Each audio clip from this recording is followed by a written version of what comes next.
Hi ಎಲ್ಲರಿಗೂ, ನಿಮಗೆಲ್ಲರಿಗೂ ನವರಾತ್ರಿ ಹಬ್ಬದ ಶುಭಾಶಯಗಳು.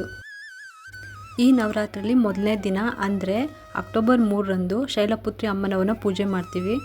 ಅದಕ್ಕೆ ನಾನು ಇಲ್ಲಿ ನಮ್ಮ ಮಲ್ಲೇಶ್ವರಂನಲ್ಲಿರುವ ಗಂಗಮ್ಮ ದೇವಸ್ಥಾನ ಹತ್ರ ಬಂದಿದ್ದೀನಿ. ಗಂಗಮ್ಮ ದೇವಸ್ಥಾನದಲ್ಲಿ ತುಂಬಾ ಚೆನ್ನಾಗಿ ಅಲಂಕಾರಗಳನ್ನ ಮಾಡಿರ್ತಾರೆ. ಅದನ್ನು ನಿಮಗೂ ತೋರಿಸೋಣ ಅಂತ.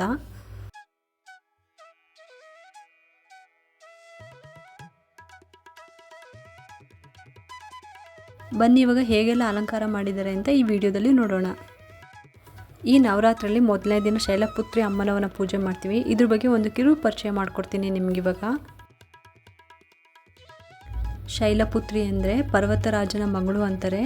ಶೈಲ ಅಂದರೆ ಪರ್ವತ ಮತ್ತು ಪುತ್ರಿ ಅಂದರೆ ಮಗಳು ಎಂದರ್ಥ.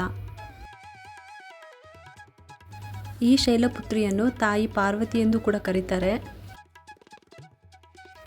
ಅಕ್ಟೋಬರ್ 3ರಂದು ನವರಾತ್ರಿ ಮೊದಲನೇ ದಿನ. ಈ ದಿನ ಶೈಲಪುತ್ರಿ ಪೂಜೆ ಹಾಗೂ ಘಟಸ್ಥಾಪನೆ ಅಂತ ನಡೆಯುತ್ತೆ. ಈ ದೇವಿ ಶೈಲಪುತ್ರಿಯು ಯಾವಾಗಲೂ ಆದಿಶಕ್ತಿ ಅಂತ ಕರೀತಾರೆ. ಆಕೆ ಗೂಳಿ ಮೇಲೆ ಸವಾರಿ ಮಾಡ್ತಾ ಇರ್ತಾರೆ. ಆಕೆಯನ್ನು ವೃಷರುದ್ಧ ಎಂದು ಕರೀತಾರೆ. ಈಕೆಗೆ 2 ಕೈಗಳಿದ್ದು ಒಂದರಲ್ಲಿ ತ್ರಿಶೂಲ ಮತ್ತೊಂದರಲ್ಲಿ ಕಮಲದ ಹೂವಿರುತ್ತೆ.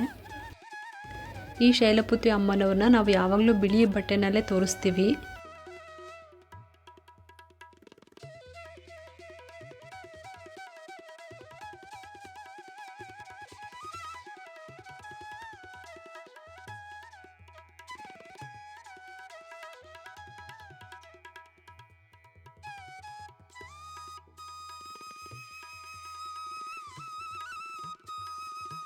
ಈ ತಾಯಿ ಶೈಲಪುತ್ರಿಯು ಅಂತಿಮ ಶಕ್ತಿ ಮತ್ತು ಪ್ರತಿಯೊಂದರ ಹಿಂದೆಯೂ ಕೂಡ ಆಕೆ ಇರ್ತಾಳೆ. ತ್ರಿಮೂರ್ತಿಗಳಾದ ಬ್ರಹ್ಮ, ವಿಷ್ಣು ಮತ್ತು ಶಿವ ಕೂಡ ತಮ್ಮ ಶಕ್ತಿಗಾಗಿ ಶೈಲಪುತ್ರಿಯನ್ನು ಅವಲಂಬಿಸುತ್ತಾರೆ. ಈ ತಾಯಿಗೆ ಮಲ್ಲಿಗೆ ಹೂವು ಅಂದರೆ ತುಂಬಾ ಇಷ್ಟ. ಈ ನವರಾತ್ರಿಯ ಮೊದಲನೇ ದಿನ ಹಳದಿ ಬಣ್ಣಕ್ಕೆ ಸೀಮಿತವಾಗಿರುತ್ತೆ. ಈ ದಿನ ಸರಳವಾಗಿರುವ ಹಳದಿ ಬಣ್ಣದ ಬಟ್ಟೆನ ನಾವು ಧರಿಸಬೇಕು. ಇದಿಷ್ಟು ಶೈಲಪುತ್ರಿ ಅಮ್ಮನವರ ವಿಶೇಷತೆ. ನಾನು ನಿಮಗೆ ಅಕ್ಟೋಬರ್ 3ರಂದು ನಡೆದಿರುವ ನವರಾತ್ರಿಯ ಮೊದಲನೇ ದಿನದ ಶೈಲಪುತ್ರಿ ಅಮ್ಮನವರ ಪೂಜೆ ಇದ್ದಿದ್ದರಿಂದ ನಿಮಗೆ ನಮ್ಮ ಮಲ್ಲೇಶ್ವರಂನಲ್ಲಿರುವ ಗಂಗಮ್ಮ ದೇವಸ್ಥಾನದಲ್ಲಿ ಮಾಡಿರುವ ಅದ್ಭುತ ಅಲಂಕಾರ ತೋರಿಸ್ತಾ ಇದ್ದೀನಿ. ಬನ್ನಿ ಇವಾಗ ಅದನ್ನು ನೋಡೋಣ.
ನೋಡಿದ್ರಲ್ಲ ಈ ವರ್ಷದ ನವರಾತ್ರಿ ಹಬ್ಬದ ಸಡಗರದ ಅಲಂಕಾರನ. ನೀವು ಒಮ್ಮೆ ಭೇಟಿ ಕೊಡಿ, ಆ ತಾಯಿಯ ದರ್ಶನ ಪಡೆದು ನಿಮ್ಮ ಇಷ್ಟ ಏನಿದೆ ಅದನ್ನು ಅಮ್ಮನವರಂತ ಕೇಳುತ್ತಾ ನಿಮ್ಮ ಸಂಕಲ್ಪಗಳನ್ನು ಈಡೇರಿಸ್ಕೊಡಿ. ಮತ್ತು ನಾವು ಮತ್ತು ನಿಮ್ಮೆಲ್ಲರಿಗೂ ಆ ತಾಯಿಯ ಆಶೀರ್ವಾದ ಬೇಗ ಸಿಗಲಿ ಅಂತ ಹೇಳುತ್ತಾ ಈ ವಿಡಿಯೋನ ಮುಗಿಸ್ತಾ ಇದ್ದೀನಿ. ನಿಮಗೆಲ್ಲರಿಗೂ ಈ ವಿಡಿಯೋ ಇಷ್ಟ ಆಗಿದ್ರೆ ಒಂದು ಲೈಕ್ ಮಾಡಿ, ಶೇರ್ ಮಾಡಿ ಮತ್ತು ಸಬ್ಸ್ಕ್ರೈಬ್ ಮಾಡಲು ಮರಿಬೇಡಿ. ಮತ್ತೆ ಮುಂದಿನ ವಿಡಿಯೋದಲ್ಲಿ 2ನೇ ದಿನದ ಅಲಂಕಾರದ ವಿಡಿಯೋ ಜೊತೆ ಮತ್ತೆ ಸಿಗೋಣ. ಸರ್ವೇ ಜನೋ ಸುಖಿನೋ ಭವಂತು.